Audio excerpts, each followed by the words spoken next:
Handle से आप लगाते हैं, देश की 26 सरकारी कंपनियां और बेची जाएंगी, 70 साल में जो भी बनाया था वो सब बेच डालेंगे, और मोदी जी सत्ता में ये कहकर आए थे मैं देश नहीं बिकने दूंगा। बिल्कुल ठीक बात है, ऐसा ही कहा था, मुझे भी याद है। मतलब देश में कुछ भी बिकने से नहीं बचने दूंगा, मोदी है तो यही मुमकिन है, स्टॉप सेलिंग इंडिया। नीचे इन्होंने एक ट्वीट को ट्वीट किया, वो ट्वीट डिसइन्वेस्टमेंट से रिलेटेड है, डिसइन्वेस्टमेंट का, ठीक है, क्लियर है। वेदर कवर इंडस्ट्रियल्स, धन्यवाद बहुत बहुत आपका कंट्रीब्यूशन के लिए। तो ये आप देखिए, डिसइन्वेस्टमेंट को लेकर इन्होंने बोला कि ये चीजें बेच रही है सरकार, अच्छी बात है, इसमें कोई दो राय नहीं है कि भारत सरकार डिसइन्वेस्टमेंट कर रही है, इसमें कोई दो राय नहीं है, ये बिल्कुल सच है, इसमें कहीं भी गलत नहीं है। लेकिन डिसइन्वेस्टमेंट को देश बेचना कहा जाता है क्या? डिसइन्वेस्टमेंट को देश बेचना कहा जाता है तो चलिए हम थोड़ा सा आपको एक सरकारी वेबसाइट पर ले चलते हैं। अपनी बात नहीं करूंगा मैं करूंगा तो गड़बड़ हो जाएगी, तो मैं सरकारी वेबसाइट पे ले जाता हूं। कौन सी वाली वेबसाइट पे ले जाऊंगा आपको? भारत सरकार के 3 शेयर वाली। इस सरकारी वेबसाइट का नाम है department of investment and public asset management, ठीक है, DIPAM.gov.in दिखा रहा हूं मैं आपको, और करीब से दिखा देता हूं, ठीक है, भारत सरकार की वेबसाइट दिखाऊंगा साहब, इसके अलावा नहीं। अब मैं 2009 और 10 की बात करूंगा डिसइन्वेस्टमेंट की। क्या है? Past disinvestment. कौन से फाइनेंशियल ईयर के? 2009 और 10 के। 9 और 10 में किसकी सरकार थी? सोनिया गांधी सरकार थी, मनमोहन सिंह सरकार थी। कितने डिसइन्वेस्टमेंट हुए जरा मैं आपको दिखाऊं तो जरा देख लीजिए। NHPC का डिसइन्वेस्टमेंट हुआ, name of CPSES, NHPC oil India limited, NTPC rural electrification, NMDC। कितने हो गए? 1 2 3 4 5, एक साल में 5, ठीक है, सिर्फ 2009 और 10 में। चलिए अब मैं तो 2010 और 11 में आपको ले चलता हूं, ठीक है, फाइनेंशियल ईयर 2010 एंड 11। ये भी कौन सी सरकार है? सोनिया गांधी सरकार, right. SJVN limited, engineers India limited, coal India limited, power grid corporation of India limited, MOIL और shipping corporation of India limited. ये बेच मारे इन्होंने। पहले कितने बेचे थे? 5, अब 6 7 8 9 10 11, कितने हो गए? 11। 2 साल में 11 पे पहुंच गई कहानी। चलिए थोड़ा और आता हूं आपके 11 और 12 में, वही सोनिया गांधी सरकार, मनमोहन सरकार। 12 हो गए थे, कितने हो गए थे? 11 हो गए थे, right. Power finance PFC limited and oil and natural gas corporation limited, इन दो का इन्वेस्टमेंट और 12 13 हो गए, ठीक है साहब। और देखिए और कितने इन्होंने डिसइन्वेस्टमेंट किए, कितनी कंपनियां इन्होंने बेची। अब हम भी कहते हैं कांग्रेस ने भारत को बेचा था। अब 12-13 की बात करूंगा, 2012 और 13 में कितनी कंपनियां बेची। चलिए आ जाइए। NBCC limited, national building construction corporation limited, Hindustan copper limited, NMDC limited, Indian oil India limited, NTPC, RCFL, Nalco, SAIL, ठीक है। पहले कितने हो गए थे? मेरे ख्याल से 13 हो गए थे, 12 या 13 हो गए थे। 14 15 16 17 18 19 20 21, कितने हो गए? अब 21 हो गए, राइट। 2012-13 में अभी खत्म नहीं हुआ, क्योंकि 14 तक इनकी सरकार थी, 14 में मोदी सरकार आई है, तो जरा 13-14 तो ले लो। अब खोल रहा हूं 13 और 14 का चिट्ठा, और ये रहा 13 और 14 आपके स्क्रीन पर जो भरा पड़ा है, ठीक है। ये शुरुआत किसने करी? आ जाइए ऊपर से ले लेते हैं, ठीक है। कितने हो गए थे मुझे अब याद भी नहीं है, बहरहाल। NHPC, Bharat heavy electrical engineers India limited, NMDC, power grid corporation of India, CPSE exchange trade funded, Indian oil corporation, national fertilizers limited, MMTC, Hindustan copper limited, Indian tourism development corporation limited, state trading corporation और NLC limited, ठीक है साहब। ये इतने सारे। अब वापस गिन लेता हूं, 1 2 3 4 5 6 7 8 9 10 11 12 13, ठीक है। 13 और 14 15 16 17 18 19 20 21, ठीक है। 22 23, ठीक है। 24 25 26 27 28 29 30 31 32 33 34 बार 2000। ये आंकड़े 2009 से अवेलेबल है हमारे पास में इस वेबसाइट के ऊपर। 2009 से पीछे के आंकड़े नहीं है, ये तो सिर्फ 2009 से बता रहा हूं, सिर्फ 2009 से 2013-14 तक। कितनी बार? 34 बार भारत को बेचा इन्होंने।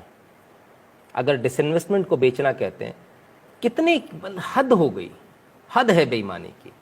34 डिसइन्वेस्टमेंट्स आपने किए, 34। और जब ये सरकार करती तो उसी डिसइन्वेस्टमेंट को आप कहते हो भारत बेचा जा रहा है। तब आपने तो 34 बार बेचा, सोनिया गांधी सरकार ने तो 34 बार बेचा देश को। तो देश को जवाब देंगे कि 34 बार क्यों बेचा? ये झूठ कब तक चलेगा? एक तरफ आप क्या शिकायत करते हो, रेल में जाते हैं तो सुविधाएं नहीं मिल रही। जब तेजस जैसी ट्रेन चलती है तो क्या बोलते हैं, रेलवे का प्राइवेटाइजेशन हो रहा है।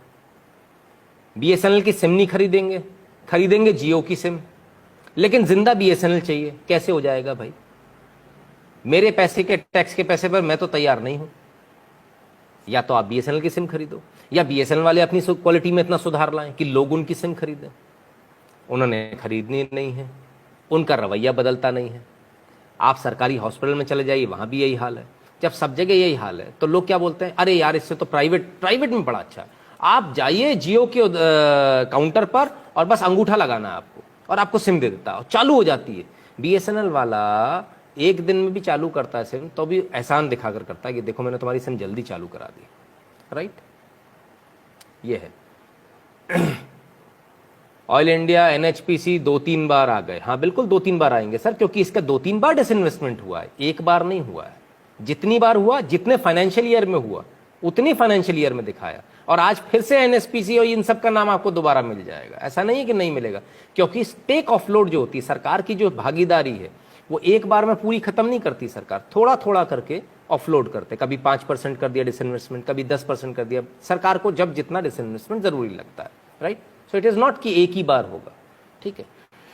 तब जाना प्राइवेट में है इलाज कराने, सिम प्राइवेट चाहिए है, बैंक प्राइवेट चाहिए है, सब कुछ प्राइवेट चाहिए। तो ये सरकारी क्यों रखें फिर, जब हम सब कुछ प्राइवेट में ही जाना है। प्राइवेट में सुविधाएं अच्छी मिलती हैं, घर पे आके बैंक वाला खाता खोल देता है, आपके ऊपर उल्टे सीधे चार्जेस नहीं लगते हैं तो आप कंप्लेंट करते हो तो वापस आ जाते हैं। स्टेट बैंक में सुनवाई नहीं होती है, होता है ना आपके साथ, मेरे साथ भी हुआ है, जबरदस्ती का मेरे ऊपर डेबिट लगा दिया, ठीक है ना। तो ये तमाम सारी चीजें, जब ये सारी चीजें हैं, सरकारी स्कूल में बच्चे को पढ़ाना नहीं, प्राइवेट में पढ़ाना, तो फिर आखिर इन स्कूल को, बिल्डिंगों को, इन बड़े बड़े टेलीफोन एक्सचेंज को, इन बड़े बड़े बैंक्स को खोलने का फायदा क्या है? क्यों इसके लिए हम लोग पैसा दे रहे हैं? इनकी तनख्वाहों के लिए क्यों पैसा दे रहे हैं? इसकी कोई आवश्यकता नहीं है। सरकार भी डिसइन्वेस्टमेंट इसी प्रक्रिया के तहत करती है। सुधीर द्विवेदी जी, बहुत बहुत धन्यवाद आपका। तो जब ये डिसइन्वेस्टमेंट होता है, डिसइन्वेस्टमेंट को एक जामा आजकल जो व्हाट्सएप यूनिवर्सिटी वाले अनपढ़ जो पढ़ा रहे हैं, वो ये पढ़ा रहे हैं देश बिक रहा है। तो भाई देश 34 बार बेचा, 2009 से 2013-14 तक 34 टाइम्स।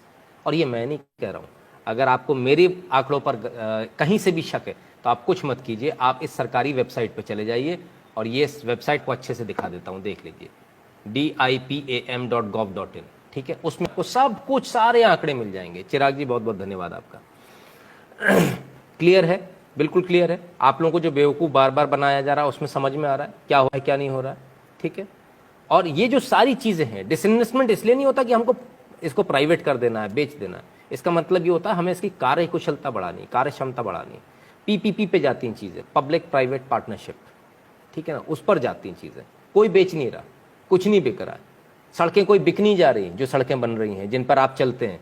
आप एक बात बताइए, सरकारी सड़कें थी तब कैसे चलते थे? 300 किलोमीटर चलने में कितना समय लगता था आपको? 10-10 घंटे लगते थे। आज एक्सप्रेसवे बन गए, आप टोल देते हो, प्राइवेट है वो, आप टोल देते हो, लेकिन आप कितनी स्पीड पे चलते हो? 120, 140। वो 300 किलोमीटर चलने में जिसमें आपको 10 घंटे लगते थे, आज कितने लगते हैं? 3 घंटे, 3.5 घंटे, ज़्यादा से ज़्यादा 2.5 घंटे में भी हम लोग कवर करते हैं। तो क्या बेहतर है, उसी खड्डे वाली सड़क पे से जाना? तो फिर ये एक्सप्रेसवे से क्यों जाते हो? अगर आपको एक्सप्रेसवे चाहिए तो आपको डिसइन्वेस्टमेंट करना ही पड़ेगा, आपको प्राइवेट ऑपरेटर्स लाने ही पड़ेंगे, आपको प्राइवेट हाईवेज बनाने ही पड़ेंगे, जो कि 20 साल बाद वापस सरकार के पास आ जाएंगे। आप टेंशन मत रखो, वो जीवन भर नहीं रखने वाले हैं, ठीक है ना। वो पीपीपी पे बने हुए हैं, उनका एक शेड्यूल होता है, एक टाइम पीरियड होता है, जितने टाइम पीरियड पे वो उसे इस्तेमाल कर सकते हैं, उसके बाद उनको सरकार को देना होता है। सोमेश्वरानंद सरस्वती जी, बहुत बहुत धन्यवाद आपका। तब बहुत क्लियर है, एकदम साफ हो जाता है कि आपको व्हाट्सएप यूनिवर्सिटी जो पढ़ाती है, व्हाट्सएप यूनिवर्सिटी आपको तमाम सारे व्हाट्सएप पर आपके पास में मैसेजेस आएंगे, जितनी जगह से आपके पास मैसेज आए हों कि मोदी देश को बेच रहा है, ये वीडियो ज़रूर दे दीजिएगा उनको, वापस ले जाकर पकड़ा दीजिएगा, ठीक है ना, उनको भी ज़रा समझ में आ जाए कि भाई देश की जनता बेवकूफ़ नहीं है। यहाँ बहुत सारे लोग हैं जो डिसइन्वेस्टमेंट का मतलब भी समझते हैं और जो डिसइन्वेस्टमेंट के पुराने आंकड़े भी दिखा देते हैं, और वो भी सरकारी वेबसाइट से। ये हम नहीं कह रहे, ये जो वेबसाइट है ये हमने नहीं बनाई, ये वेबसाइट भी कांग्रेस सरकार ने बनाई है। 2009 से इसके आंकड़े हैं, हमारी बनाई हुई नहीं है कि मैंने घर पे नहीं बना दी, ठीक है ना। तो इसको भी बहुत क्लियरली समझने का प्रयास कीजिए। बहुत सारी चीज़ें आपके सामने आएंगी, बहुत सारी चीज़ें इस प्रकार की आएंगी जो आपको बार बार ये बताएंगी कि देखिए देश के अंदर ऐसा हो रहा है, देश के अंदर डिसइन्वेस्टमेंट हो रहा है। डिसइन्वेस्टमेंट को क्या बताया जा रहा है? डिसइन्वेस्टमेंट को बताया जा रहा है जो चीज़ें अच्छी करी जा रही हैं उसको बताया जा रहा है देश बेचा जा रहा है। ये ठीक उसी प्रकार से जैसे जब गोल्डन कोऑर्डिनेटर बन रहा था तब सरकारों ने, जब विपक्ष में बैठे हुए जो लोग थे, कांग्रेस के जो लोग थे, उन्होंने कहा था जरूरत ही नहीं है इनकी गोल्डन कोऑर्डिनेटर की। और आज आप सोचिए, आज देश के अंदर एक्सप्रेसवेज हैं, ये वही लोग हैं जो हर बार हर चीज़ में इन्हें अड़ंगा लगाना होता है। एक्सप्रेसवे बनते तो ये कहते सड़क बेच दी, अगर रेलवे स्टेशन का सौंदर्यीकरण करना होता है तो ये कहते हैं कि रेलवे स्टेशन बेच दिए। अभी दिल्ली का जो रेलवे स्टेशन है वो भी एयरपोर्ट की तर्ज पर बनने वाला, आपको बहुत मजा आएगा वहां जाकर। गुरुजी ऐसे लोग